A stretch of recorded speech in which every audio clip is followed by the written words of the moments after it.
We were on the road the whole time to qualify for the tournament, and yet, these young men made the tournament. It shows that triumph over adversity. It shows that Haitians could do anything, and particularly when they have a safe space to operate in. Bonjour, famille de Rooted.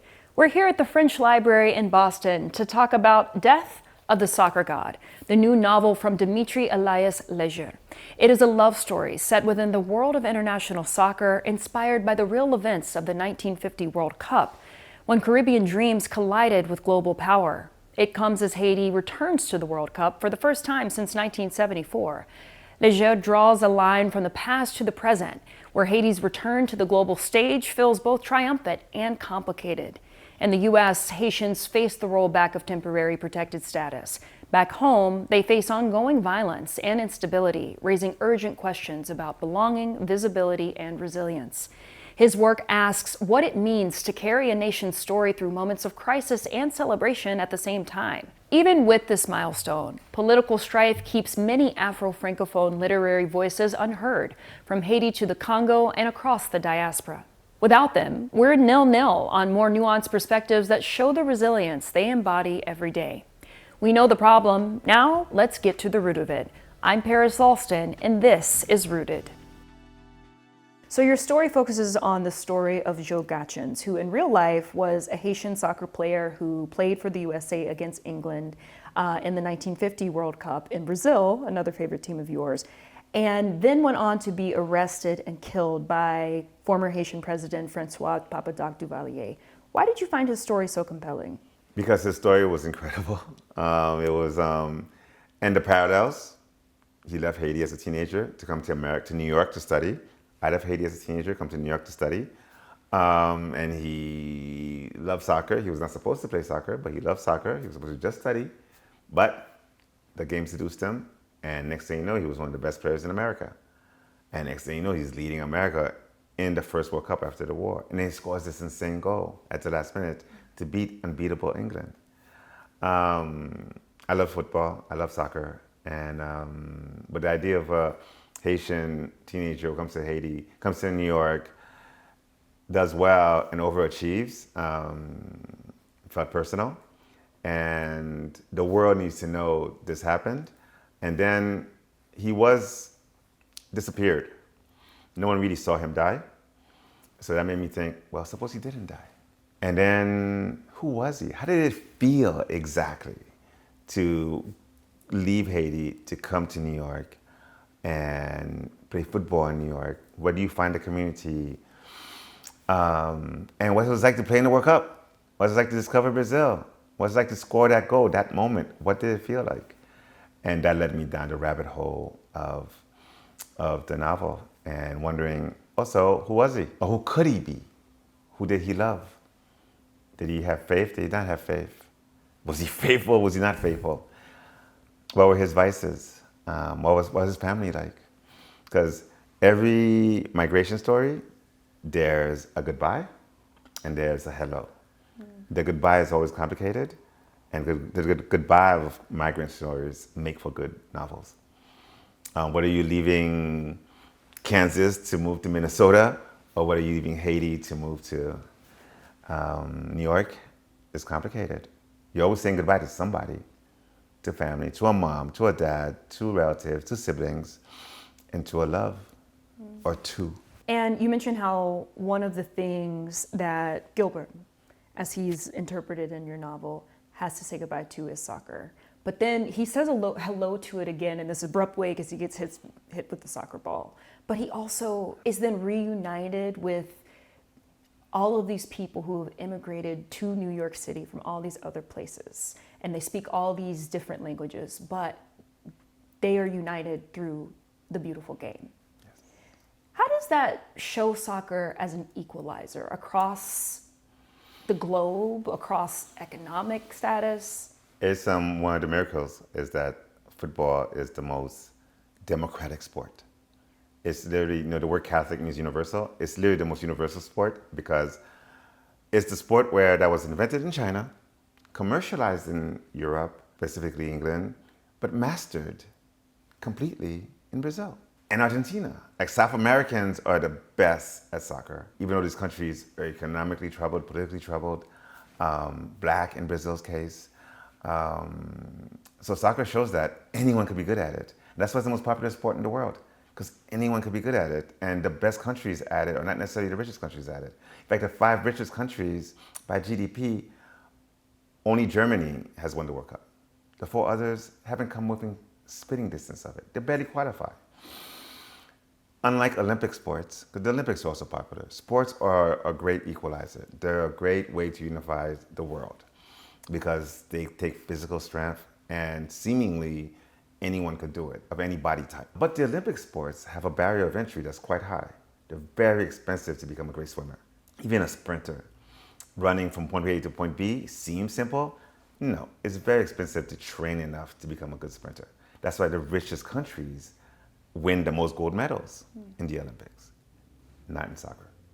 Soccer, you could become a great soccer player off the street from playing passionately as a little boy, and that could translate to global stardom and global success. So it's really the most democratic sport, and that's why it's the most popular sport in the world. You also have this line where you talk about to be Haitian, you have to be able to dream big.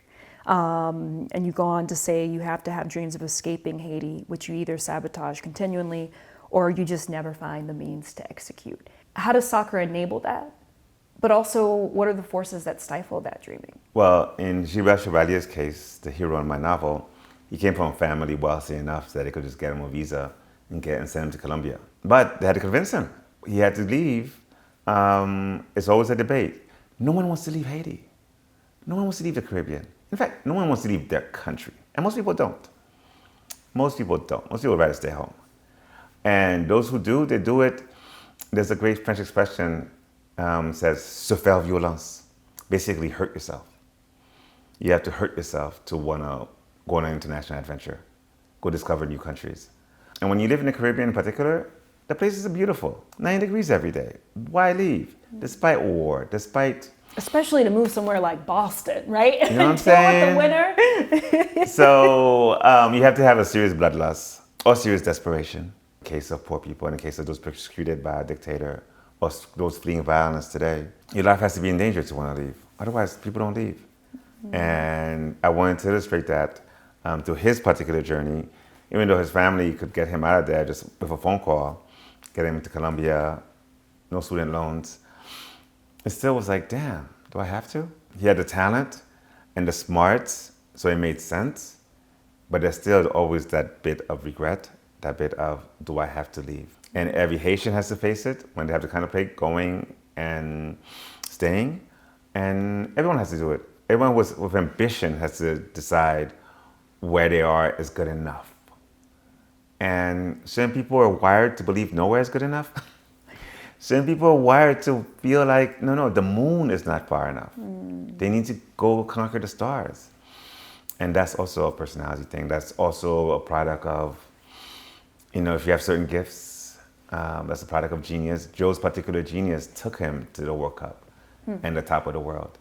And he took his talent to the highest level possible. I always feel like when you're good at stuff, it's not necessarily about passion when it comes to success. Actually, whatever school class gets you the best grades, you get A's more easily, that should be your subject. That should be what you do for a living, because then it doesn't feel like work. But then you have to honor that talent and take it to the highest possible level. So what happens when maybe it's not a subject in school where you excel, but it's the sport, like soccer, and you're really good at it, but you may not have the exposure, right? You may not have the chance to go and play on the world stage and, leave your home in that way if that's what you desire to do. I mean, being good at sports and making it as an athlete, there are two different things. And this country, above most others, it has a huge sports industry complex, and they recruit people from every corner of the universe to excel in almost every possible sport in existence, and they're inventing new sports, like flag football. The world does not need flag football, but America will tell you they do, and it's gonna be an Olympic sport. So you need a certain amount of wealth and leisure, and you need industry and infrastructure to groom your talent and explore new frontiers. America happens to be one of the best at it. Is it safe to say that that's harder for people living in Haiti now? I mean, especially given the team's own coach won't set foot there, and what you said earlier about the team isn't even practicing there. Is that a hope of being able to realize a future through sports dwindling away? My guess is the players just want to honor the country. The captain of the Haitian national team today, his day job, he plays soccer for a club in Iran. Like the English, Italian, French, German, and Spanish leagues get a lot of the press, but every country has a league. And most professional soccer players play in a league, in a country you wouldn't even think of. But having that skill, you can still be good enough to qualify Haiti for the World Cup while playing club football for Iran. So soccer was their ticket to honor a country that most of them don't even can set foot in and never have. And that's the particular beauty of Haiti, because Haitians love Haiti, whether they live in Haiti or not, whether they've ever been to Haiti or not. Our ancestors beat Napoleon. You know what I mean? Like, no one can take that away from us. They've tried. And at this point, they killed our president. We have no Congress. They've stripped everything from the country, any type of peace. The country's flooded by arms, but we don't make any arms. Somebody's bringing these guns in. There's not enough food, but guns are everywhere. So they've stripped away everything that made a country symbolically a country, but they can't take away 1804. That's what they really want to take away, but they can't take it away. We still beat France. And that is still being honored in many ways by all the artists, all the athletes, and all the engineers, and all the scientists, and all the lawyers, and all the nannies, and all the doctors and school teachers that are Haitian around the world that are doing well. So given all that, how is this year's World Cup going to unite the nation? I hope we score a goal. Just one. And we've only scored one. We participated in one World Cup before, 1974. That guy scored a goal against Italy, and that goal is like, the most celebrated thing. I was born in 71, in 73 I was 3. I have no idea, but I remember that goal because it's a national event. It's a national treasure that a Haitian scored a goal in the World Cup. My prediction for this World Cup is we should have scored one. And these kids are as ferocious and determined as they seem to be. We might score more than one. How could that one goal, hopefully more, but at least one, what would it symbolize for Haiti at this moment when it is facing so much political strife? That you give us the right circumstances, we can triumph over anything. We triumph over slavery. We're the only black country that fought itself to freedom. So if we score this goal, show once again, 200 years later, that we could triumph over any adversity against any opponent. And we're playing Morocco, we're playing Scotland, and we're playing Brazil. One goal. It means that 10 million people could beat anybody and could overcome any challenge. Now, this World Cup is also happening in the U.S. at a time when President Trump has a lot of animosity towards Haiti and Haitian people, with the rhetoric that he's used, with the rollbacks of temporary protected status, which is hanging in the courts right now. So what else is at stake politically in this World Cup? Haiti by itself, Haiti's relationship with the rest of the world is a novel. It takes a great sense of humor to be Haitian in the world. I could just open any newspaper and it would give me another novel because it's so full of ironies. The World Cup is being played in America. The president hates us, but he loves soccer. Haitians are banned from coming to America, but the soccer team could come. America, its relationship with poor countries is always fascinating to watch, whether it's Haiti or Cuba. It's pretty absurd, or Iran. It's full of extremes. It tends towards bullying. Doesn't have to be. There's another universe out there where America is like, well, we have all this money. Everyone should eat. And Haiti and Cuba are looking like Florida. They're looking like Puerto Rico and Hawaii. The people are there, the topography is there, the demography is there. There's another universe where that could happen. But for 1 month during this tournament, it seems the players will be allowed to play. Their families can't come. Fans can't come because they're banned, but they'll be able to walk on the field and play for 90 minutes and give it their all. And everybody should be rooting for the countries from banned countries because it's going to be the same thing. The rich countries, their fans are going to come. thousands and thousands of French and Germans and Dutch, especially the Dutch, are going to be here for this tournament, celebrating, singing across the streets. The teams from banned countries will only be these 20 to 20 guys and their coaches. Would you say that's intentional? It's not a coincidence. Poverty is never a coincidence. It's always this invisible hand. But these guys will be here, so it's going to be hostile territory. It's going to be like the opening of Saving Private Ryan, D-Day invasion. They're coming to a country that hates them, and they're going to play football and show the world that they have heart and they have skill and the courage to compete with the best of the best. So we should be rooting for Haiti, we should be rooting for Iran, we should be rooting for all the African countries that made it. We should be rooting for all of them. Senegal, because they're coming to hostile territory. And they won't have any family rooting for them. They won't have friends being rooting for them. If this was playing in Europe, every Ivory Coast immigrant would drive to the stadium and party outside the game. This can't happen here. People are going to be watching it on TV only. They're not going to risk their lives to go to the games. But their players are going to be there wearing their shirts, representing them. And it's remarkable that the tournament is still happening.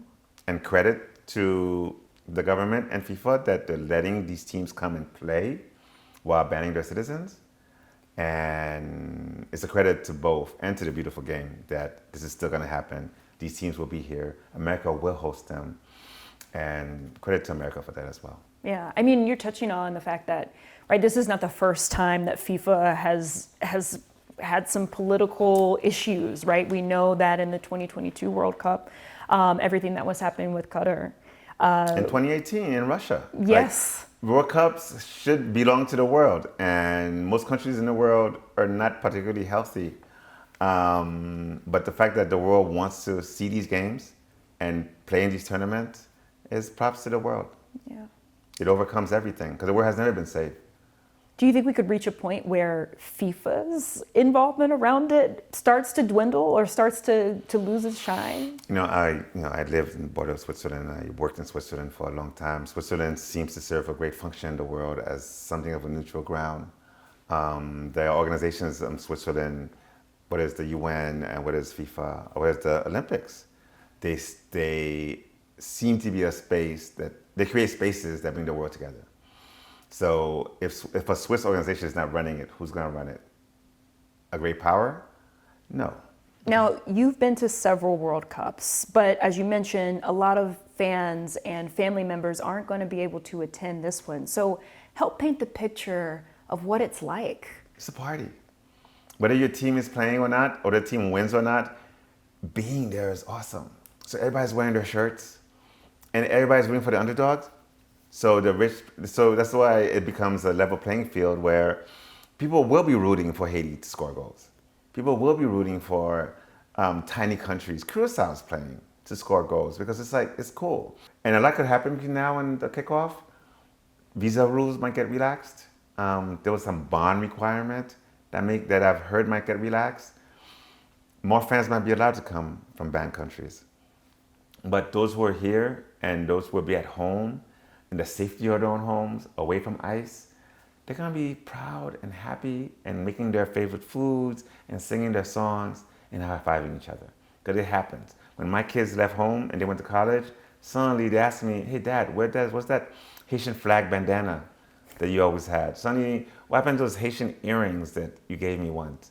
Suddenly they were repping Haiti because they were outside of home, they were in international settings, and repping Haiti was cooler than repping the US, so they were repping. The World Cup has a great, plays a great force in letting people be proud of where they're from in a way that no other organization can, nor the Olympics don't, and wars can't. Because wars are shameful at their root, while the World Cup, it's beautiful. It's very hard to score a goal in soccer.